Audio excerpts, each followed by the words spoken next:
Hello students, welcome to the chemistry with Sandeep. आज हम बात करेंगे गैल्वेनिक सेल की, या फिर जिसका एक और नाम है वोल्टाइक सेल। दो साइंटिस्ट थे, ल्यूकी गैल्वानी और अलेजेंड्रो वोल्टा। इसने 1780 के अंदर रिसर्च करी और इसने 1800 के अंदर इसकी रिसर्च करी थी। तो इन्होंने अपनी रिसर्च में स्टार्टिंग में देखा कि जब हम जिंक इलेक्ट्रोड को डिप करते हैं कॉपर सल्फेट सॉल्यूशन के अंदर, एक सिंगल बीकर के अंदर, हम एग्जांपल ले रहे हैं कि जब हम डिप करते हैं एक सिंगल बीकर के अंदर जिंक इलेक्ट्रोड को और इसके अंदर फिल कर रखा है copper sulphate solution. Copper sulphate solution generally इसकी कंसंट्रेशन 1 मोलर लेके चलते हैं। इसके अंदर हमने क्या कर रखा है, एक जिंक इलेक्ट्रोड डिप कर रखी है। जिंक इलेक्ट्रोड इसके अंदर डिप कर रखी है। तो उस टाइम पे उन्होंने क्या देखा कि ये जो सॉल्यूशन है कुछ टाइम बाद क्या बन जाएगा, हॉट हो जाएगा, गर्म हो जाएगा ये सॉल्यूशन कुछ टाइम बाद। और यही एक्सपेरिमेंट उन्होंने क्या किया, कॉपर इलेक्ट्रोड को सिल्वर नाइट्रेट के सॉल्यूशन में डिप करके भी किया। कि उन्होंने सॉल्यूशन क्या ले लिया, सिल्वर नाइट्रेट का, सिल्वर नाइट्रेट सॉल्यूशन AgNO3, और इसके अंदर डिप किया कॉपर इलेक्ट्रोड को। इसके अंदर डिप किया, ये कॉपर इलेक्ट्रोड है और ये जिंक इलेक्ट्रोड है। वैसे अभी ये कनेक्ट नहीं है बैटरी के साथ, तो हम इसको इलेक्ट्रोड नहीं रॉड बोलेंगे, जिंक रॉड, कॉपर रॉड। ये सॉल्यूशन भी क्या हुआ, हॉट हो गया। तो उन्होंने एक चीज यहां से कंक्लूजन निकाला कि इस रिएक्शन के ये जब भी इसके अंदर जिंक और कॉपर सल्फेट के अंदर रिएक्शन हो रही है तो एनर्जी रिलीज हो रही है। और अगर हॉट हो रहा है तो वो किस टाइप की रिएक्शन है, एक्सोथर्मिक टाइप की रिएक्शन। एक्सोथर्मिक है जिसके अंदर एनर्जी हीट की फॉर्म में रिलीज हो रही है। उस एनर्जी को हम कह देते हैं केमिकल एनर्जी। तो उन्होंने सोचा कि अब एक ऐसी डिवाइस की जरूरत है, ऐसी डिवाइस की नीड है जो इस केमिकल एनर्जी को इलेक्ट्रिकल एनर्जी के अंदर कन्वर्ट कर दे, जो हम यूज कर सके। उस डिवाइस को हम कहते हैं गैल्वेनिक सेल।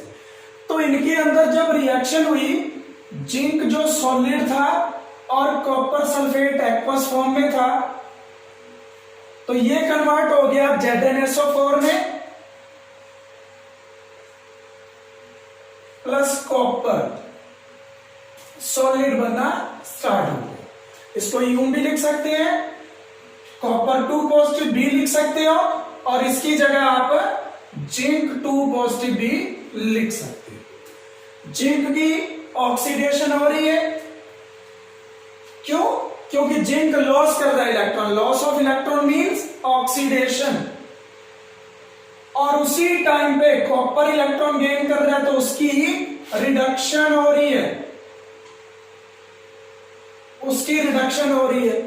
एक ही रिएक्शन के अंदर ऑक्सीडेशन और रिडक्शन साइमल्टेनियसली इकट्ठे हो तो उसको हम कहते हैं रेडॉक्स रिएक्शन, जिसकी डेफिनेशन आप कर चुके हो। तो ये एक रेडॉक्स रिएक्शन है और स्पॉन्टेनियस है, अपने आप हो रही है, हमने कोई external source of energy use नहीं किया। तो स्पॉन्टेनियस रेडॉक्स रिएक्शन के अंदर केमिकल एनर्जी रिलीज हुई। उस एनर्जी को इन्होंने सोचा कि यूज किया जाए, कन्वर्ट किया जाए इलेक्ट्रिकल एनर्जी के अंदर। और उसके लिए जो इन्होंने डिवाइस बनाई उसको हम कहते हैं गैल्वेनिक सेल या फिर वोल्टाइक सेल। उन साइंटिस्ट के नाम से ये बना था।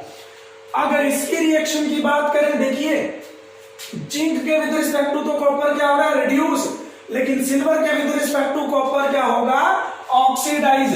ये कैसे पता चलता है कौन किसके विद रिस्पेक्ट टू ऑक्सीडाइज होगा?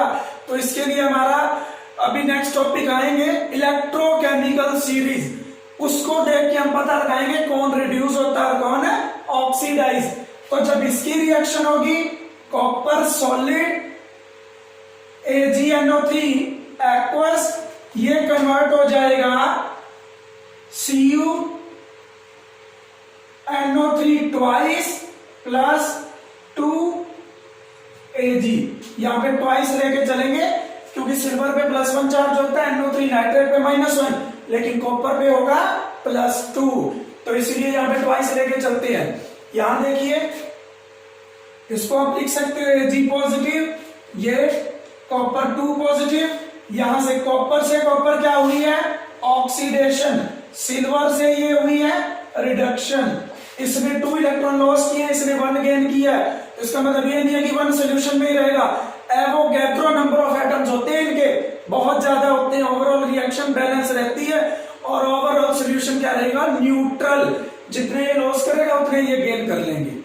हाँ जी, तो इस रिएक्शन से जब ये क्या हुआ, ये जो पोट था, ये जो बीकर था, जब ये हॉट हो गया, सॉल्यूशन हॉट हो गया, तो जो केमिकल एनर्जी रिलीज हुई उसको कन्वर्ट किया इन्होंने इलेक्ट्रिकल एनर्जी में, तो डेफिनेशन क्या बनेगी यहां से गैल्वेनिक सेल की, गैल्वेनिक या वोल्टाइक सेल की definition, it is a device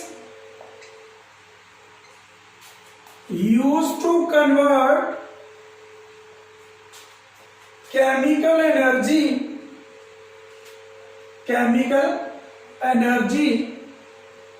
produced in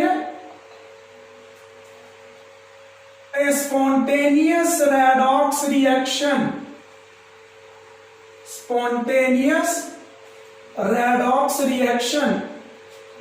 into electrical energy. अगर हम इलेक्ट्रिकल एनर्जी में इसको कन्वर्ट कर देंगे, उस डिवाइस को हम क्या बोल देते हैं, गैल्वेनिक सेल या फिर वोल्टाइक सेल। और रिएक्शन स्पॉन्टेनियस होनी चाहिए, कोई एक्सटर्नल सोर्स ऑफ बैटरी इसके अंदर यूज नहीं होगा। वहीं जब हमने स्टार्टिंग में बात करी थी इलेक्ट्रोलिटिक सेल की, तो उसमें external source of energy battery हमने यूज की थी। तो स्टूडेंट्स, गैल्वेनिक सेल का सिंपल एग्जांपल है zinc copper sulphate electrochemical cell. कई बार ना इसकी जगह इलेक्ट्रोकेमिकल सेल भी लिखा होता है, एक ही बात है, electrochemical cell, galvanic cell, voltaic cell, तीनों एक ही है। तो जिंक कॉपर सल्फेट जो सेल है, इसका सिंपलेस्ट एग्जांपल है, देखिए इसके अंदर अपन क्या कर रखा है, जिंक रोड को डिप कर रखा है इसी के ही इलेक्ट्रोलाइट के अंदर, that is zinc sulphate solution के अंदर, और कॉपर इलेक्ट्रोड को डिप कर रखा है हमने कॉपर सल्फेट सॉल्यूशन के अंदर।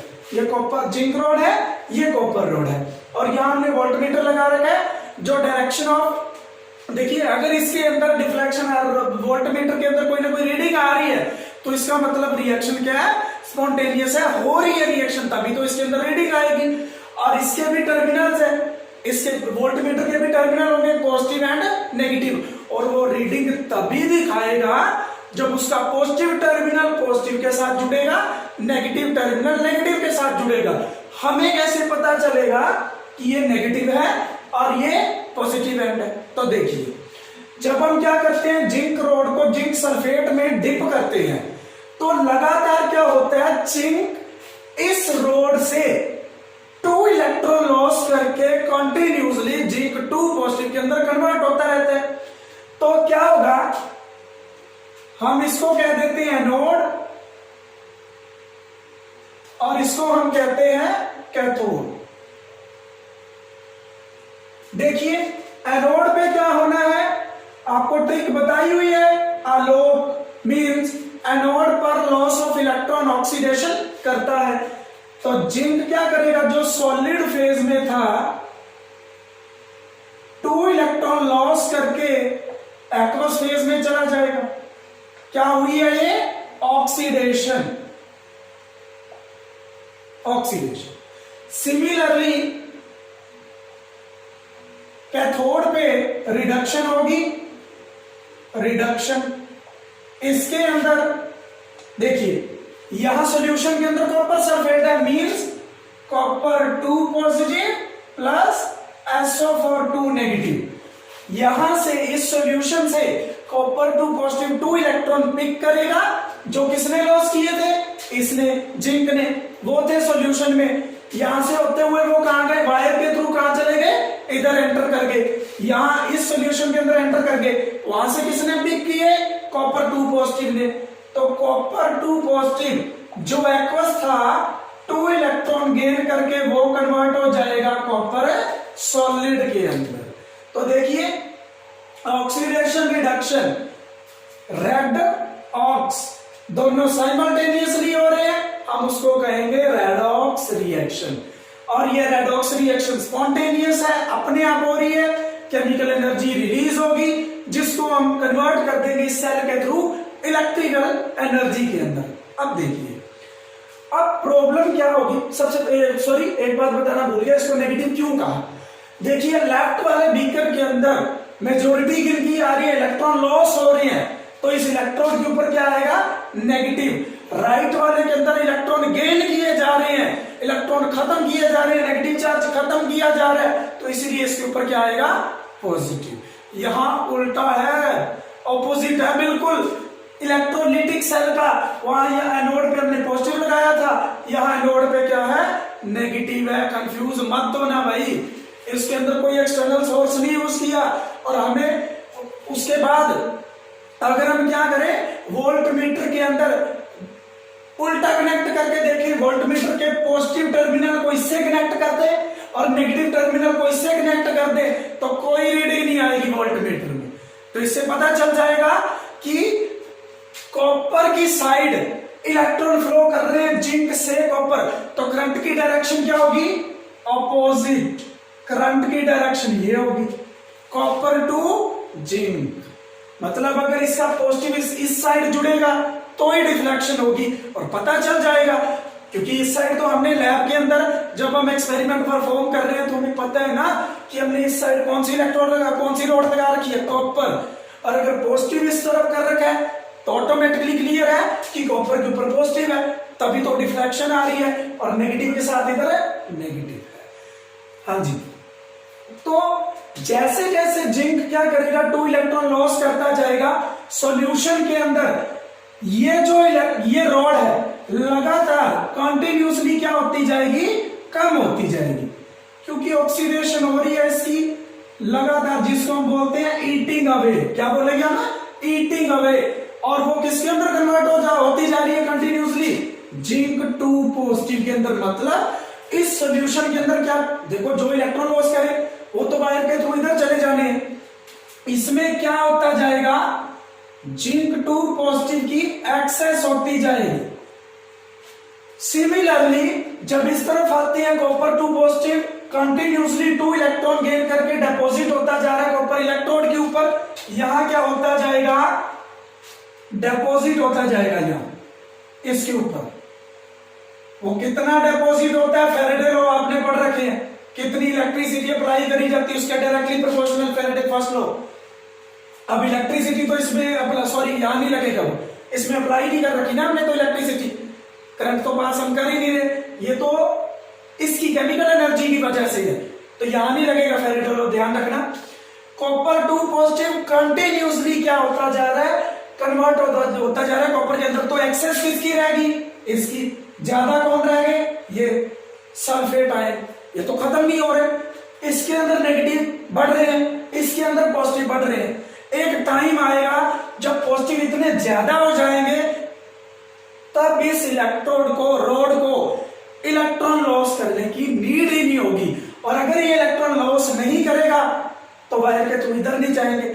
सिमिलरली उसी टाइम पे इस बीकर के अंदर सल्फेट आयन इतने ज्यादा हो जाएंगे, नेगेटिव इतना ज्यादा हो जाएगा कि इसको इलेक्ट्रॉन की नीड ही नहीं पड़ेगी, ये लॉस नहीं करेगा कुछ टाइम बाद, वो गेन नहीं करेगा कुछ टाइम बाद, तो सेल काम करना बंद कर देगा, रिएक्शन बंद हो जाएगा। प्रॉब्लम क्या होगी, इसके अंदर पॉजिटिव आयन की एक्सेस, इसके अंदर नेगेटिव आयन की एक्सेस। तो अगर हम एग्जांपल लेके चले, इनको मान लें इंडिया और ये पाकिस्तान, तो जब भी इनके अंदर कोई ना कोई डिस्प्यूट होता है, प्रॉब्लम होती है, तो एक ही है इंटरनेशनल जो कंट्री है जो आके इनका समझौता करवाती है, वो है अमेरिका। तो यहां अमेरिका मतलब वो तो मैंने एक जनरल एग्जांपल दिया, मतलब हम सॉल्ट ब्रिज का यूज करेंगे, किसका यूज करेंगे सॉल्ट ब्रिज का। तो सॉल्ट ब्रिज क्या चीज है,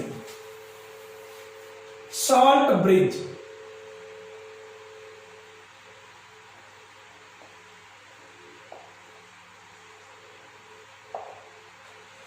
सॉल्ट ब्रिज एक यू शेप की ट्यूब होती है जिसके अंदर इनर्ट इलेक्ट्रोलाइट फिल कर रखे होते हैं। अगर मैं यहां बनाऊं तो एक यू टाइप की ट्यूब बना देते हैं।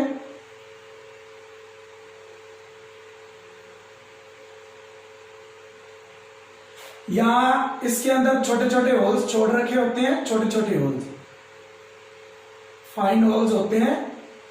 इसके अंदर हमने इनर्ट इलेक्ट्रोलाइट लिया KCl, K2SO4, KNO3, ये तो इनका है सॉल्यूशन है। या फिर इनको सॉलिड फॉर्म में ही आप क्या करो, एक सॉल्यूशन अगार अगार सॉल्यूशन या जिलेटिन उसके अंदर डिसॉल्व करके ले लो तो भी ये इनर्ट इलेक्ट्रोलाइट की तरह काम करते हैं। हाँ जी, तो सॉल्ट ब्रिज क्या हुआ, it is a U shaped tube containing inert electrolyte like KCl, KNO3, K2SO4 etc. हाँ जी, करता क्या है ये तो हुआ कि ये यू शेप की ट्यूब है जिसके अंदर इनर्ट इलेक्ट्रोलाइट है। इनर्ट इलेक्ट्रोलाइट का क्या मीनिंग है? इनर्ट इलेक्ट्रोलाइट का मीनिंग है कि जो रेडॉक्स रिएक्शन इसके और इसके बीच में हो रही है ना, ये अपना कोई पंगा नहीं डालेगा इसमें। इसके जो आयन है जैसे K पॉजिटिव, Cl नेगेटिव, भाई ये इनकी रेडॉक्स रिएक्शन के अंदर पार्टिसिपेट नहीं करेंगे, इसीलिए हम इनको क्या कहते हैं, इनर्ट इलेक्ट्रोलाइट। तो इनर्ट इलेक्ट्रोलाइट क्या होते हैं? The electrolyte whose ions do not take part in redox reaction of a voltaic cell. ये वोल्टाइक सेल, वोल्टाइक सेल की रेडॉक्स रिएक्शन के अंदर इनके आयंस पार्टिसिपेट नहीं करेंगे, इसीलिए इसको रेडॉक्स रिएक्शन कहते हैं। और सॉरी इनर्ट इलेक्ट्रोलाइट कहते हैं। सेकंड करता क्या है, इसकी नीड क्यों पड़ी? इलेक्ट्रिकल सर्किट कंप्लीट करने के लिए, क्योंकि इलेक्ट्रॉन तो बाहर से मूव हो रहे थे। अब इसके अंदर क्या है, पॉजिटिव ज्यादा है, इसके अंदर नेगेटिव ज्यादा है, तो ये कहेगा भाई तुम आपस में रूठ के मत बैठो, लड़ो मत, तुम सेल बनाओ। कैसे? इसमें पॉजिटिव ज्यादा है, पॉजिटिव को कम करने के लिए, रिड्यूस करने के लिए किसकी नीड पड़ेगी? नेगेटिव की। तो ये कहेगा भाई मैं इस साइड अपने नेगेटिव आयन भेज देता हूं ताकि तुम दोबारा से, ये क्या करेगा इधर SO4, मान लो इसको मैं कंसीडर कर रहा हूं, तो SO4 2 नेगेटिव भेज देगा, जो दोबारा से कंबाइन होकर क्या बना देंगे, जिंक सल्फेट, जो दोबारा क्या करेगा, इसके अंदर ऑक्सीडेशन स्टार्ट करवा देगा। और इधर ये क्या भेज देगा, K पॉजिटिव, क्योंकि इधर एक्सेस किसकी थी, नेगेटिव आयन की, वो उसको रिड्यूस करता जाए, उसको कम करता जाएगा, SO4 नेगेटिव को कम करता जाएगा, इधर नेगेटिव कम होंगे, इसको दोबारा से इलेक्ट्रॉन की नीड पड़ेगी, फिर इसको बुलावा देगा, ला भाई इलेक्ट्रॉन दे, और इलेक्ट्रॉन इधर जाने शुरू हो गए। ध्यान दीजिए, इलेक्ट्रॉन इधर जा रहे हैं, यहां से पॉजिटिव आयन इधर आ रहे हैं, नेगेटिव आयन इधर आ रहे हैं, तो इसने क्या किया, सर्किट कंप्लीट करवा दिया। एक्सटर्नल सर्किट के अंदर इलेक्ट्रॉन मूव कर रहे हैं, इनर सर्किट के अंदर कौन मूव कर रहे हैं, आयंस, और वो किसने मूव करवाए हैं, सॉल्ट ब्रिज ने। तो क्या इसका फंक्शन हुआ, it completes the electrical circuit by allowing to move ions without any intermixing of two beakers। Two beakers को मिक्स करने की कोई नीड नहीं है, उनको मिक्स किए बगैर ही ये आयंस की मूवमेंट करवा देगा और इलेक्ट्रिकल सर्किट को कंप्लीट करवा देगा। तो इलेक्ट्रिकल सर्किट क्या हो जाता है, कंप्लीट हो जाता है, जिसकी वजह से सेल क्या करने लग जाता है, दोबारा काम करना स्टार्ट कर देता है, जिसकी वजह से। थर्ड इसका फंक्शन, इलेक्ट्रिकल न्यूट्रलिटी प्रिंसिपल को ये मेंटेन कर देता है, क्योंकि इस साइड एक्सेस थी पॉजिटिव की, इस साइड नेगेटिव की एक्सेस, जब किसी आयन की एक्सेस हो जाए तो समझो इलेक्ट्रिकल न्यूट्रलिटी नहीं है, लेकिन इसने उस एक्सेस को कम करवाया अपने आयन भेजकर। तो क्या किया सॉल्ट ब्रिज ने, it help to maintain electrical neutrality in the cell. हाँ जी, तो जो सॉल्ट ब्रिज आपने लिया है, जो इलेक्ट्रोलाइट लिए हैं, अब ये सेल काम करना तभी बंद करेगा जब ये खत्म हो जाएंगे। ऐसा नहीं है कि ये लाइफ टाइम ही चलता रहेगा, भाई ये भी काम करना अब भी बंद कर सकता है, लेकिन तब करेगा जब ये खत्म होंगे। जब तक ये खत्म नहीं होंगे तब तक ये काम करता रहेगा। और दूसरा नंबर सेकंड, जब तक ये इलेक्ट्रोड ना खत्म हो जाए, क्योंकि इसकी तो लगातार ऑक्सीडेशन होनी है, कंटिन्यूअसली ऑक्सीडेशन होनी है, तो ये क्या करेगा कंटिन्यूअसली इलेक्ट्रॉन लॉस करता जा रहा है, खत्म होती जा रही है। एक टाइम आएगा जब ये खत्म हो जाएगी, और एक टाइम आएगा जब कॉपर 2 पॉजिटिव इस कॉपर सल्फेट में से सारा का सारा खत्म हो जाएगा और इसके ऊपर डिपॉजिट हो जाएगा। तो 2 वेज है जब सेल काम करना बंद कर देगा, जब इलेक्ट्रोलाइट खत्म हो जाए और जब ये खत्म हो जाए, या फिर इसमें से कॉपर 2 पॉजिटिव खत्म हो जाए, तब भी ये सेल काम करना बंद हो जाएगा। लेकिन एक टाइम के लिए दोबारा इसको रिस्टार्ट किसने करवाया था, सॉल्ट ब्रिज। तो ये इसके फंक्शन थे, फंक्शन ऑफ सॉल्ट ब्रिज क्या करता है। और एक और उसके बाद इसकी वर्किंग लिखते हैं। अब इसके मेन पॉइंट्स लिख लेते हैं। मेन पॉइंट्स क्या है, ये सॉल्ट ब्रिज के हमने लिख लिए, उसकी डेफिनेशन लिख ली और 2 मेन उसके फंक्शन लिख लिए। एक तो इलेक्ट्रिकल न्यूट्रलिटी मेंटेन करता है और दूसरा इलेक्ट्रिकल सर्किट कंप्लीट करवा देता है। इसके अंदर होता क्या है, इनर्ट इलेक्ट्रोलाइट होते हैं, यू शेप की ट्यूब होती है। इंपॉर्टेंट या मेन पॉइंट्स जो है इसके मेन पॉइंट्स, अब जितना भी हमने पढ़ा है उसके मेन पॉइंट्स लिखने हैं कि इसके अंदर था क्या। इसके अंदर सबसे पहले तो ये है कि zinc acts as anode. Zinc किसका काम कर रही है, एनोड का, whereas copper acts as cathode. अब जब हमने लिख दिया कि ये एनोड है ये कैथोड है, तो ये अपने आप ही क्लियर है कि इसके ऊपर ऑक्सीडेशन और इसके ऊपर रिडक्शन है। Second, flow of electron in outer circuit is from zinc to copper rod. Flow of electron outer circuit के अंदर जिंक टू कॉपर है, तो करंट की डायरेक्शन क्या होगी, the direction of current, conventional current कहते हैं, क्या कहते हैं इसको, conventional current. Direction of current is from copper two zinc road. Copper से जिंक रोड की तरफ करंट का फ्लो होगा। ये 3 पॉइंट्स है। उसके बाद आप सॉल्ट ब्रिज वाले पॉइंट्स भी लिख सकते हो। हाँ जी, अब ध्यान दीजिए,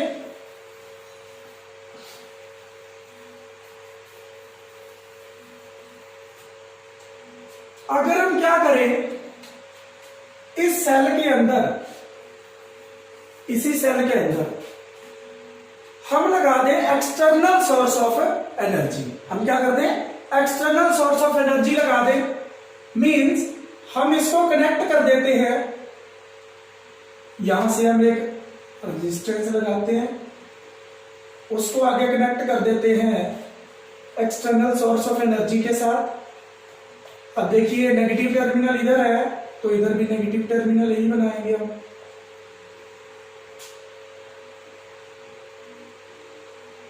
पॉजिटिव नेगेटिव। अगर हम इस पूरे सेल को एक्सटर्नल सोर्स ऑफ एनर्जी के साथ कनेक्ट कर दें, हम इसको लिख देते हैं ई एक्सटर्नल। ई का मीनिंग है ईएमएफ। अभी नेक्स्ट टॉपिक में इसकी डेफिनेशन करवाऊंगा आपको, ईएमएफ क्या होता है। एक्सटर्नल ईएमएफ, ईएमएफ की फुल फॉर्म है इलेक्ट्रोमोटिव फोर्स। तो अगर यहां पे केसेस बनते हैं 3। केस 1, यहां जो ईएमएफ प्रोड्यूस हो रहा है ई सेल, उसको हम क्या कह रहे हैं, ई सेल। इसका जो ईएमएफ है सेल का, उसको हम कह रहे हैं ई सेल, और जो बाहर से अप्लाई किया उसको कहते हैं ई एक्सटर्नल। तो फर्स्ट केस के अंदर अगर ई एक्सटर्नल और ई सेल दोनों सेम है तब क्या होगा, then no current will flow in the cell. Cell में कोई करंट फ्लो नहीं होगा क्योंकि जितना प्रोड्यूस हुआ था उसको अपोज करने के लिए एक्सटर्नल आ गया। ये प्रोड्यूस है और एक्सटर्नल अप्लाई कर दिया गया तो क्या हुआ, कोई भी करंट फ्लो नहीं होगा। सेकेंड केस, अगर ई एक्सटर्नल क्या है, ग्रेटर है ई सेल से, या पहले ई सेल ले लेते हैं, ग्रेटर है ई एक्सटर्नल से, उस केस में क्या होगा, अगर सेल का ईएमएफ ज्यादा है और एक्सटर्नल ईएमएफ कम है तो एक पॉजिटिव मतलब जिंक से कॉपर की तरफ इलेक्ट्रोड के अंदर करंट फ्लो करेगा, then current will flow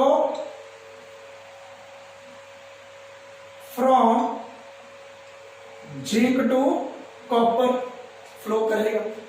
case 3, अगर क्या होगा, ई सेल लेस होता है ई एक्सटर्नल से, मतलब एक्सटर्नल ईएमएफ ज्यादा हो तो क्या होगा, करंट तो अब भी फ्लो होगा लेकिन अपोजिट डायरेक्शन में करंट कॉपर से जिंक से कॉपर की तरफ फ्लो करना स्टार्ट कर देगा। यहां हमने अपोजिट लिख दिया था, करंट की डायरेक्शन कॉपर टू जिंक थी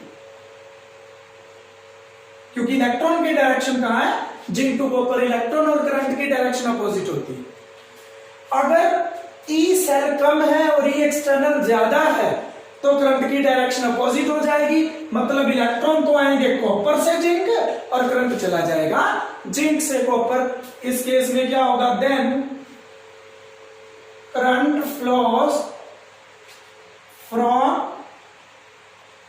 जिंक टू कॉपर, और रिवर्सिबल डायरेक्शन के अंदर है तो इसका मतलब ये सेल जिसके अंदर करंट कॉपर टू जिंक भी फ्लो कर सकता है, जिंक टू कॉपर भी फ्लो कर सकता है, डिपेंड करता है एक्सटर्नल ईएमएफ पे।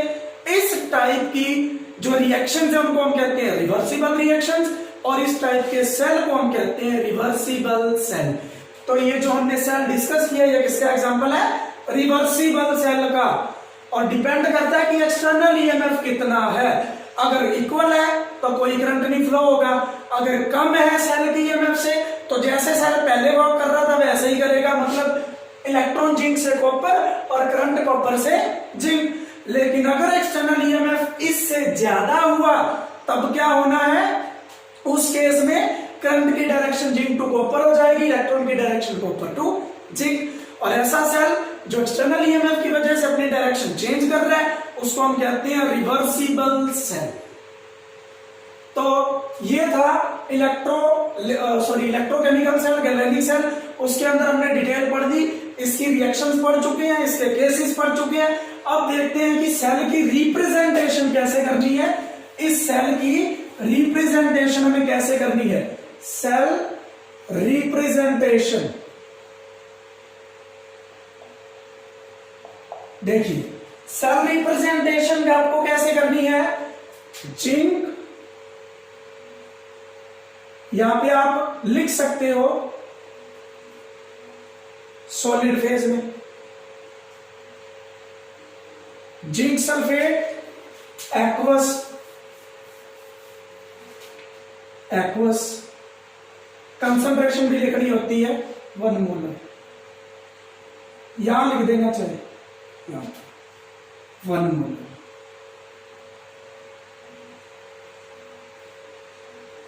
उसके बाद copper sulphate 1 molar, copper sulphate. ये जो सिंगल लाइन है, सिंगल लाइन रिप्रेजेंट करती है फेज बाउंड्री को, डबल लाइन रिप्रेजेंट करती है सॉल्ट ब्रिज को। फेज बाउंड्री डिफरेंट हो तो ये लाइन आती है, फेज अगर सेम हो, दोनों ही सॉलिड में हो तो कोमा लग जाती है, कोमा लगना। ये सॉलिड में है, और ये एक्वस या लिक्विड में है तो फेज अलग, तो ये आएगा। ये एक्वस या लिक्विड में है, ये सॉलिड है, फेज डिफरेंट है, तो लाइन आएगी। लेफ्ट साइड पे क्या लगाना है, ऑक्सीडेशन वाला, क्योंकि लेफ्ट साइड पे हो क्या रहा है, जिंक किस में कन्वर्ट हो रहा है, ZnSO4 में। जिंक मीन यहाँ पे Zn+2, जिंक से जिंक+2 ऑक्सीडेशन। इस तरफ क्या आना चाहिए, रिडक्शन। तो इलेक्ट्रोकेमिकल सेल या गैल्वेनिक सेल के अंदर लेफ्ट साइड पे जो बीकर है उसके अंदर ऑक्सीडेशन हो रही है। अगर मैं सिर्फ उतना ही पार्ट लूं तो उसको हम बोलते हैं ऑक्सीडेशन हाफ सेल, और राइट वाले बीकर के अंदर रिडक्शन हो रही है और सिर्फ उतने ही पार्ट को कंसीडर करूं तो उसको कहते हैं रिडक्शन हाफ सेल। दोनों कंबाइन होके एक कंप्लीट गैल्वेनिक सेल बनाते हैं और एक कंप्लीट रेडॉक्स रिएक्शन करवाते हैं। ये सेल रिप्रेजेंटेशन है।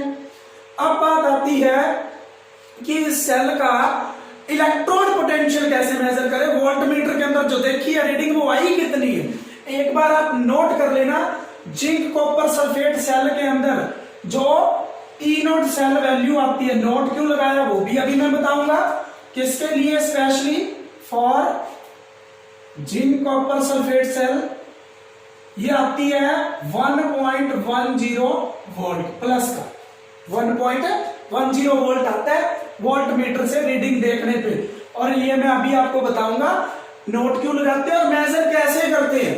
अभी नेक्स्ट टॉपिक हमारा भाई वही है, इलेक्ट्रोड पोटेंशियल क्या होता है और मेजरमेंट ऑफ इलेक्ट्रोड पोटेंशियल। उससे पहले अगर हम क्या करें, ध्यान दीजिए, जिंक कॉपर सल्फेट के अलावा हम क्या करें, इसके अलावा हम यूज कर लेते हैं लेफ्ट वाले भी, हम क्या कॉपर यूज करते हैं, कॉपर सल्फेट, और साथ में यूज करते हैं AgNO3। अगर ये सेल लेके चले तो क्या होगा, ध्यान दीजिए। इस केस में देखो, पीछे वाले केस में क्या हुआ है, जिंक ऑक्सीडाइज हुआ है और कॉपर रिड्यूस हुआ है। लेकिन अगर ये सेल होगा तो इस केस में क्या होता है, कॉपर ऑक्सीडाइज होता है और सिल्वर रिड्यूस होता है। तो इसके अंदर क्या होगा, एनोड पे कौन सी रिएक्शन होगी, oxidation means copper solid 2 electron loss करके कॉपर एक्वस में जाएगा, और एट कैथोड पे होगी रिडक्शन, जिसके अंदर Ag पॉजिटिव एक्वस 2 लिख लो, यहां पे बैलेंस हो जाएगा ना, 2 इलेक्ट्रॉन गेन करके 2 Ag सॉलिड के अंदर। अब हमें कैसे पता चलता है, देखिए कॉपर सिल्वर के विद रिस्पेक्ट टू तो ऑक्सीडाइज हुआ, जिंक के विद रिस्पेक्ट टू रिड्यूस हुआ, ये कैसे पता चलता है, तो ये पता चलता है with the help of electrochemical series. ये भी टॉपिक है, तब मैं आपको करवाऊंगा डिटेल में इलेक्ट्रोकेमिकल सीरीज। लेकिन उससे पहले हमें किसको पढ़ना है, इलेक्ट्रोड पोटेंशियल क्या होता है। इलेक्ट्रोड पोटेंशियल के 2 टाइप है, ऑक्सीडेशन पोटेंशियल है, रिडक्शन पोटेंशियल। जब हम रिडक्शन पोटेंशियल को पढ़ लेंगे तब हम इलेक्ट्रोकेमिकल सीरीज बनाएंगे, फिर हमें पता चलेगा कि कौन किसके विद रिस्पेक्ट टू ऑक्सीडाइज हो रहा है और कौन किसके विद रिस्पेक्ट टू रिड्यूस हो रहा है। स्टूडेंट्स, अब तक हम इलेक्ट्रोलिटिक सेल और गैल्वेनिक सेल, इलेक्ट्रोलिटिक सेल मैंने आपको स्टार्टिंग में करवाया था और गैल्वेनिक सेल हमने आज पढ़ लिया। अब पढ़ने के बाद एक इंपॉर्टेंट क्वेश्चन बनता है, इनके बीच डिफरेंस क्या क्या है। देखिए, गैल्वेनिक सेल, इलेक्ट्रोलिटिक सेल।